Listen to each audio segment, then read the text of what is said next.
இது ரஷ்யாவில் நடந்த ஒரு சம்பவம். இந்த இடத்தோட பேர் நரகத்தின் நுழைவாயில். இது 40,230 அடியும் 12.2 கிலோமீட்டர் ஆழமாக இருக்கிறது. இந்த ஊர் மக்கள் நரகத்தில் சித்திரவதை செய்யப்பட்ட ஆத்மாக்களோட அலறல் சத்தம் கேட்குது சத்தியம் பண்ணி சொல்கிறாங்க. வாங்க இதை பற்றி பார்க்கலாம்.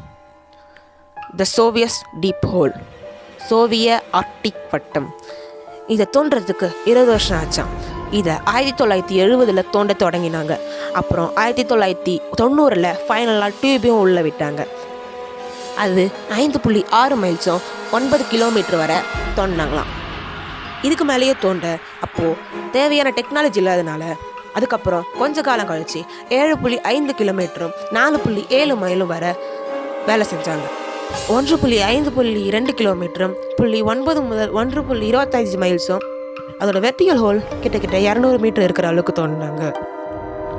டச் கலைஞர் லோட்டா ஜீவன் லோவர் அவருடைய மைக்ரோஃபோனை ஒரு வெப்ப கவசத்தில் பாதுகாத்து ஜெர்மன் போர் ஹோல் கீழே இறக்கும்போது அது எல்லா சயின்டிஸ்டும் திரும்பி பார்க்க வச்சுது. என்னன்னா அதுலேருந்து ஒரு ஆழமான சலசலப்பான ஒரு சத்தம் வந்துக்கிட்டே இருந்தது.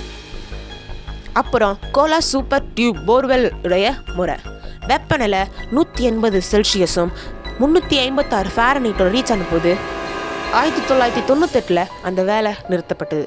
அது ரொம்ப அதிகமான ஆழமாக இருந்ததுனால அப்போ தேவையான டெக்னாலஜி இல்லைனாலையும் பணம் இல்லாதனாலையும் அதை அப்படியே மூடிட்டாங்க. இன்னும் இந்த நரகத்தின் நுழைவாயில் என்று அழைக்கப்படுறது இன்னும் சீலில் தான் இருக்குது. இந்த நரகத்தை பற்றி பைபிள்லையும் சொல்லப்பட்டிருக்கு.